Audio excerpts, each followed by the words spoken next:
les 5 meilleurs films de 2023. Yes! C'est là. Maintenant. Abonnez-vous pour pas manquer aussi nos coups de cœur de séries télé. Il y en avait beaucoup, ça aussi. Oh my god. Dans mes lunettes, c'est comme beaucoup, je suis venu de les enlever. Hein. Où est le téléphone? Où êtes-vous? Salut, je suis avec Simone pour la 8e année de suite. 8 ans! 8 ans qu'on voit des films bons et mauvais. Cette année, j'en ai vu 34, un petit peu plus que l'année d'avant, mais on n'est plus dans le COVID. Moi, j'en ai vu le moins que j'en ai jamais vu parce que j'ai un bébé à la maison, mais ça fait que j'ai bien choisi ce que j'ai vu. Je l'ai pas dit, mais tantôt dans la vidéo, on va aussi vous dire Nos déceptions. quelques déceptions, les films qu'on a plus hâte de voir. Ok, mon numéro 5. Je vais avec quelque chose que j'ai vu très récemment sur Netflix. C'est Leave the World Behind, qui est un film qui fait pas l'unanimité. Je vois que tu dis rien quand tu On va dis s'en rien, parler plus tard. On va s'en parler. Parfait, j'adore. Ok, je vais me garder un peu de jus pour qu'on va s'en parler, mais moi, j'ai trouvé ça super intéressant. C'est vraiment un film qui est fait pour faire jaser. C'est dur d'en parler sans en révéler. Je pense qu'on est plus sur dans le même team, mais il y a une petite vibe à la M. Night Shyamalan. Oui, tout à fait. Très oui. Oui. Très tout le slick long, visuellement. Oui, il y a des shots un peu...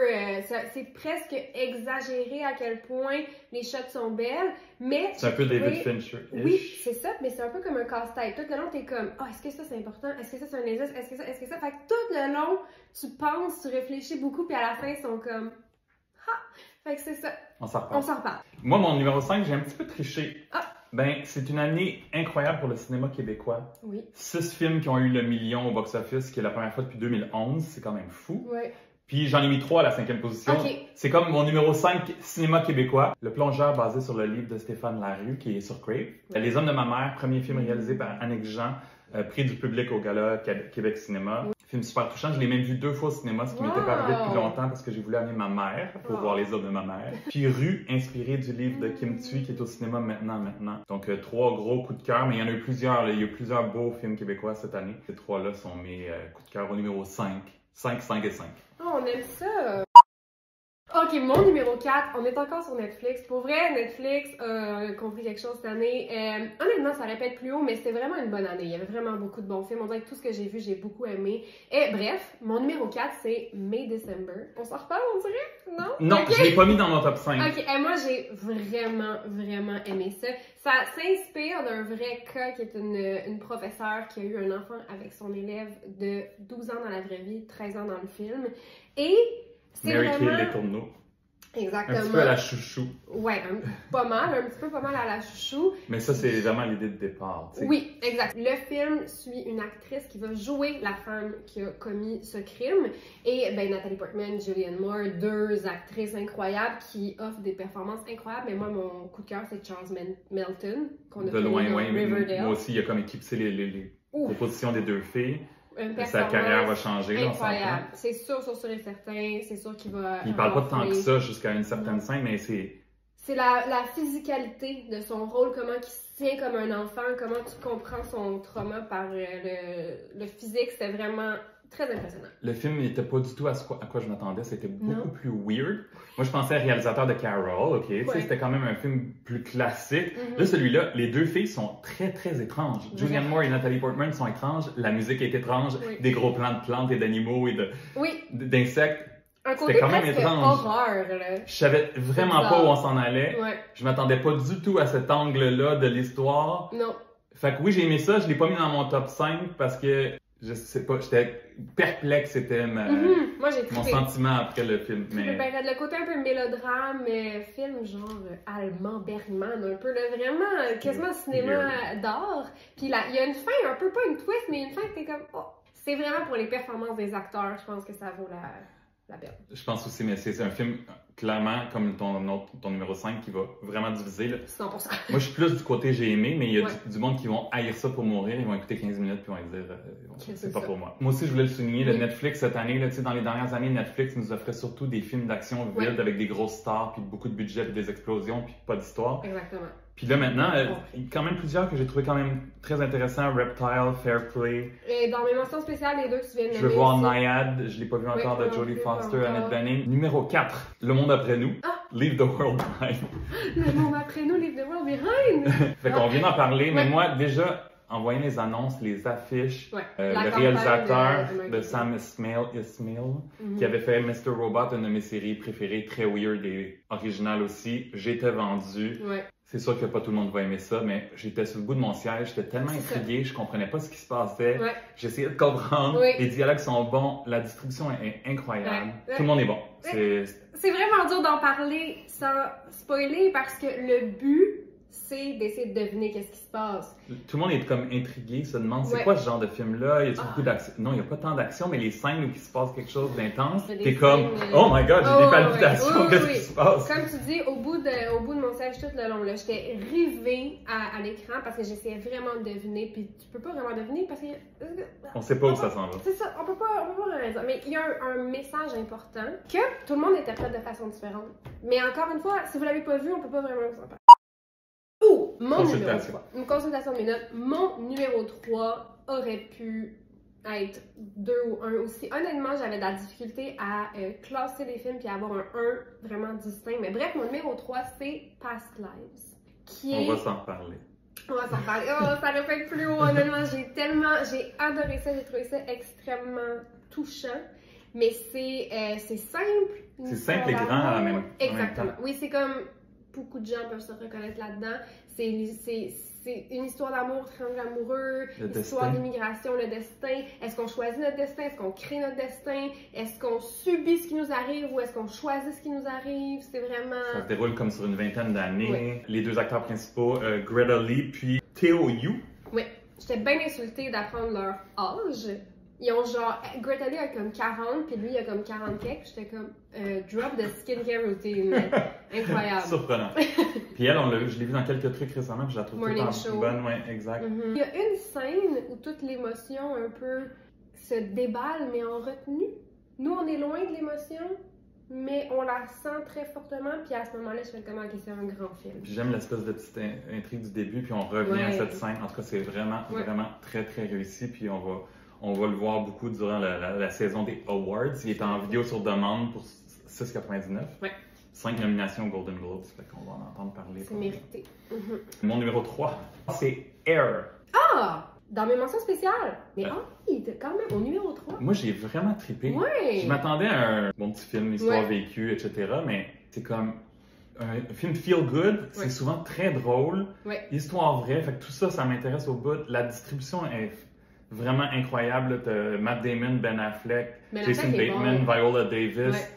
Le fait qu'on focus pas sur Michael Jordan, même s'il est comme au centre de l'histoire, mais qu'on focus plus sur la maman. Oui. Le soundtrack, parce qu'on est dans les années 80.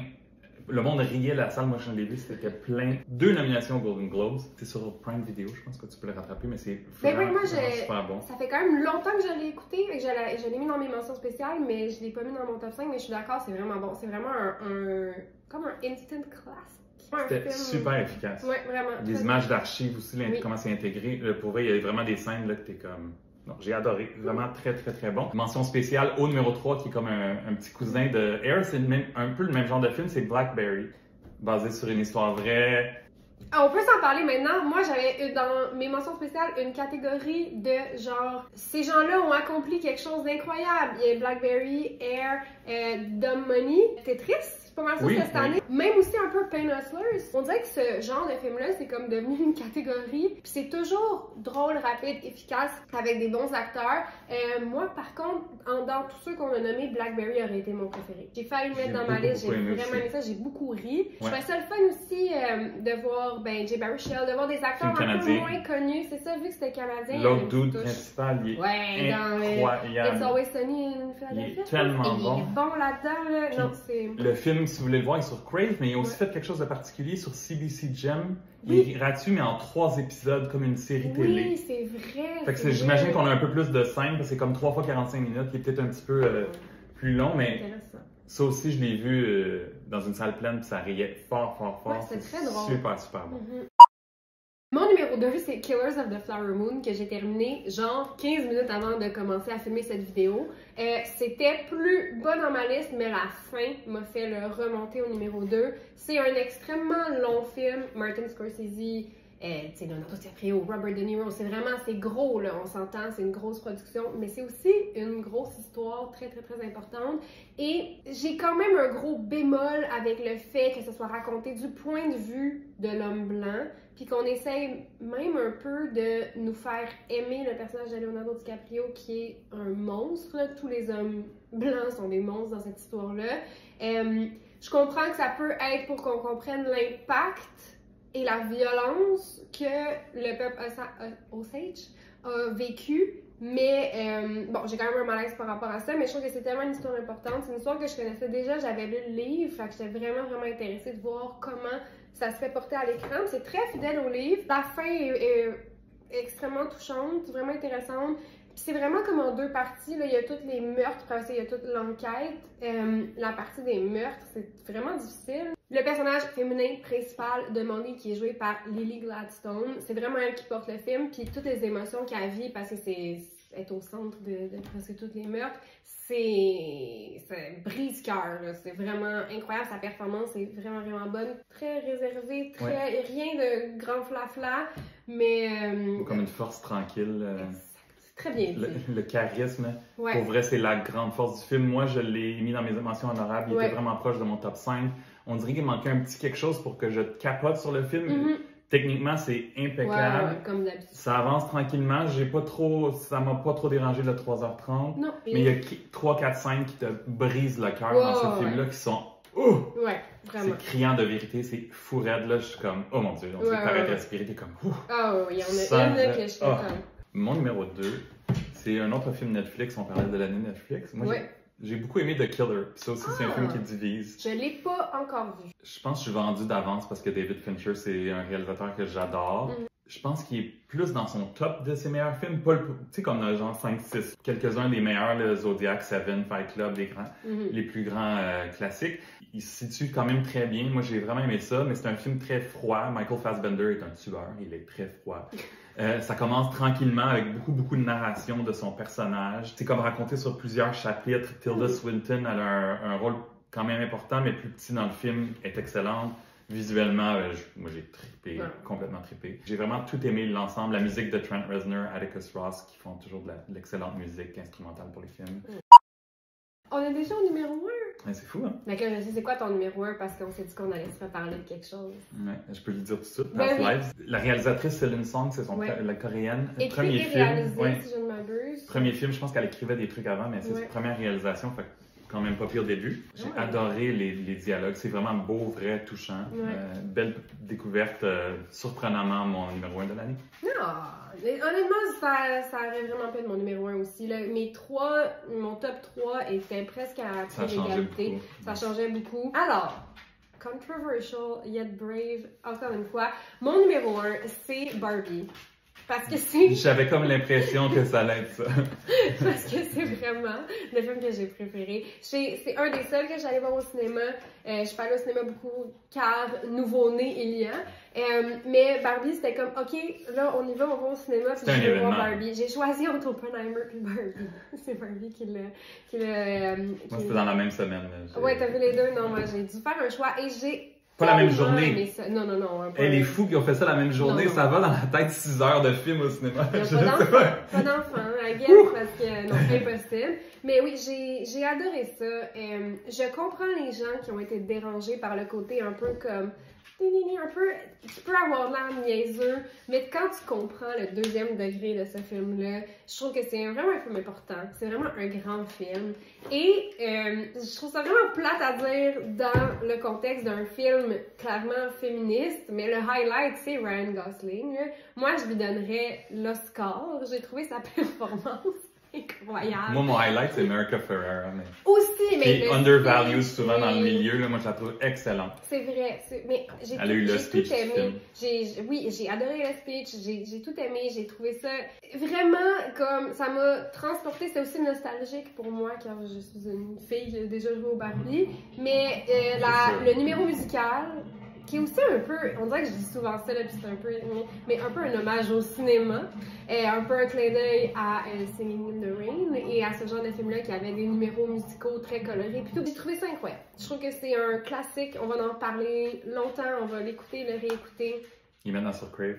Et maintenant sur Crave. Moi, je l'ai mis dans mes mentions honorables. J'ai eu du fun, mais c'était pas un film... Je pense que c'était le meilleur qu'on pouvait faire avec ce thème-là. Le monde humain était un peu moins intéressant pour moi. Ouais.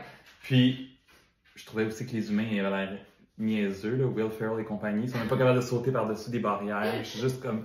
Pourquoi c'est des poupées, ils sont caves, ils sont pas brillants, mais il y a bien des choses parfaites, beaucoup de beaux clins d'œil, de jokes qui s'adressent à différents âges. La musique, la tune de Billie Eilish qui risque de remporter l'Oscar. Mais I'm Just Kim. Oui, ça aussi, ça nous reste dans la tête. Hein? Fait que, ouais, non, j'ai trouvé ça très le fun, mais non, ça s'est même pas approché de mon top 5, c'est dans mes mentions. Je comprends. Ça était pleine, moi, puis il y avait des gens de tous les âges, puis j'étais avec mon gars qui a trippé, puis il y a 5 ans, puis il y avait une dame à côté de moi qui textait avec sa fille. Elle avait 40 ans, puis j'étais comme... Non. À un moment donné, j'ai dit, genre, tu vois-tu, qu'on textait tout le temps, puis elle a dit, Does it really bother you? Hein? J'étais comme, j'ai le goût de prendre ton téléphone et le lancer sur l'écran. Oui, ça me bother d'avoir une lumière dans le coin d'œil. Quelle insulte! Moi, j'aurais été une Karen qui allait chercher un employé. Et tu dis, genre, habituellement, les gens ils réagissent par, oh, mon Dieu, pardon, désolé, ben oui. Elle recheckait son Messenger, ses textes. Oh my god! Hey, c'est intéressant, on avait quand même des trucs. Ouais, quand même plus différents, mais il y a quand même des choses où on s'est rejoints. Dans les films poches, mais tu sais, c'est pas nécessairement des films qui m'ont tant déçu parce que souvent j'avais pas nécessairement beaucoup d'attentes. Fast X, j'ai tout vu les autres, fait que j'ai dit je vais le regarder, mais tu sais, quand t'es rendu dans des sous-marins puis dans l'espace sur une fusée. Ça, c'est nécessaire. C'est tellement rendu ridicule. Vin Diesel, il revole de 8 étages, puis il repart. Shotgun Wedding avec Jennifer Lopez, épouvantable. Renfield avec Nicolas Cage, pas très bon. The Marvels. Oh, je l'ai pas vu. Quelques petits bouts drôles, mais tellement forgettable, vraiment pas très bon. Ça aide pas Marvel du tout. On s'en reparle dans la capsule des séries télé. Five Nights at Freddy's, qui avait certains trucs intéressants, mais non. Puis, les jeunes ont trippé. Vraiment, mais c'est des gens qui ont trippé sur le jeu aussi, puis connaissent toute l'histoire. Puis Hunting in Venice, j'ai trouvé ça vraiment pas bon. J'ai rien vu de ça. Non, c'est ça, vu que j'ai choisi, je suis allée vers des choses que je savais que j'allais aimer. Dans mes mentions spéciales, je voulais parler de Spider-Man Across the Spider-Verse. J'ai ni le 1 ni le 2 encore. Oh my god! C'est encore dans mes listes. Le 1 reste, je crois, supérieur. Mais le 2 est vraiment bon. La seule, en fait, exceptionnel. C'est incroyable comme film. La seule raison pourquoi il est pas dans mon top 5, c'est que c'est un part 1. Ça finit à la moitié de l'histoire, puis ils sont comme on se revoit à part 2. J'ai pas vu Oppenheimer. Ben moi, c'est dans mes mentions honorables. Ça, Oppenheimer puis Killers of the Flower Moon, j'hésitais de les mettre dans mon top 5. Puis les deux, du côté technique puis du côté du jeu, c'était incroyable. Oppenheimer, il manque des trucs pour moi pour que ça soit... Mais visuellement, c'est incroyable. Mais j'ai trouvé ça même plus long que Killers of the Flower Moon parce que je trouvais que c'était souvent la même genre de choses. Tu sais, prépare la bombe, prépare la bombe, prépare la bombe. Beaucoup de discussions, tout ça. Puis là, quand la bombe, il y a la scène de la bombe qui est excellente. Mais après ça, t'as encore une autre heure du film.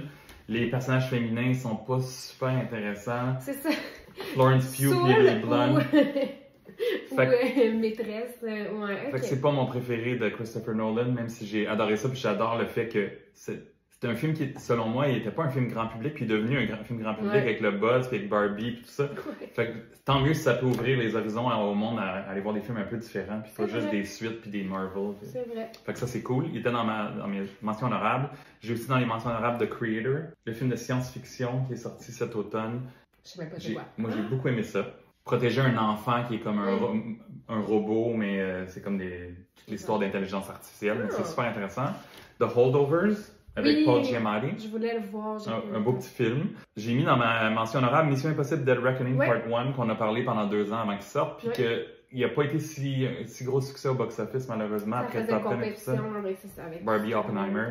Puis pourtant, c'était vraiment le fun. C'était un bon film d'action. Moi, j'ai passé un super bon moment. Puis 2 dernières mentions honorables qui étaient vraiment plus fin de l'année passée, mais que j'ai plus rattrapé en début d'année, puis commence à être loin. The Fablemans, ce que tu l'as dit. Puis The Whale. The Whale, pour vrai, je m'attendais à un film d'Oscar, performance d'acteur, mais pas plus. Finalement, j'ai trippé. Ah ouais, bon, ben je vais. C'est un huis clos, tout ça. La réalisation, pour vrai, ça m'a bouleversé. C'était incroyable. Je m'attendais pas à que ça soit aussi bon que ça. J'ai beaucoup, beaucoup aimé ça. Moi, dans l'année passée que j'ai vu plus tard, puis qui aurait fait partie de ma liste l'année passée, c'est After Sun avec Paul Mescal. Ça m'a énormément bouleversée. J'ai trouvé ça vraiment un super beau film que tout le monde peut interpréter à sa façon, puis que tu y penses beaucoup après. Dans les prochaines semaines, jours, il y en a plusieurs de fin d'année que je veux rattraper. Saltburn, Oui. All of Us Are Strangers, Moi aussi, je veux voir ça. Ferrari, Oui. The Iron Claw, Oui. Maestro sur Ouais, Netflix, beaucoup. Poor Things, Poor Things, j'ai vraiment hâte. Wonka et The Color Purple. Il y a Ouais. vraiment du stock dans les... Vraiment. On commence l'année avec Golden Globes le 7, Emmys Ouais. le 15, Go, go, go. puis les Oscars le 10 mars. L'année prochaine, on peut-tu voir Dune Part 2, s'il vous plaît? Ouais, j'ai une liste de qu'est-ce qui sort en 2024 qui est intéressant. On avait hâte à Dune Part 2, mais Dune ça Part fait- 2, là, ce que j'aime pas, c'est qu'ils sortent plein de bandes annonces avec tout le temps des nouvelles images. Ouais. Puis je suis comme, hey, arrêtez de nous spoiler tout. Puis c'est Mhm. sûr que je vais les écouter, les bandes annonces, mais je suis Mais comme, oui. je vais arrêter d'en voir, arrêter d'en mettre. Ça va trop bon. En 2024, Bob Marley, One Love. Moi, Ouais. j'aime bien les biopics, Oui. fait que ça m'intéresse. En février. Ensuite, on a Dune Part 2 en mars. Aussi, A Quiet Place Day One, qui est comme un C'est vrai. prequel. Ouais. The Fall Guy, Oui. le film d'action avec comédie, Oui. action, Ryan Gosling, Emily Blunt. Ouais. En mars, c'est Back to Black. Oui. Le biopic de Amy Winehouse. Ouais, Moi, ça aussi, j'ai ça aussi, hâte. je suis vendu. J'ai trippé sur Amy Winehouse. Mhm. Furiosa en mai. Oui. Avec Anya c'est Taylor-Joy. vrai, oui. En juin, Ballerina, qui est comme le spin-off de John Wick, avec Ana de Armas. Ah oui. Puis Inside Out 2. En juillet, côté québécois, Nos Belles Sœurs, puis 1995, le Ouais. quatrième de la série de Ricardo Troggi. Ça va être bon, ça, je pense que ça va être deux gros succès. Deadpool 3, le duo Ryan Reynolds puis Hugh Jackman, là, Mhm. on dirait qu'on est déjà vendu. Et Twisters en juillet. Mhm. Beverly Hills Cop 4 Oh mon dieu. sur Netflix avec Joseph Gordon-Levitt et Kevin Bacon. Beetlejuice 2 en septembre. Ouais. Joker Folie à 2 en octobre, Oui. qu'on entend parler depuis longtemps. Puis Gladiator 2 en novembre. Ouais, aussi, ça, j'ai hâte.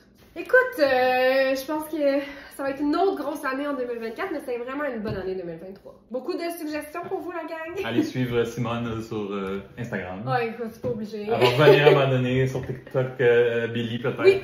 dans Ouais. son retour de maternité. Très bientôt, 2024, je serai de retour. Eh bye! Et bye.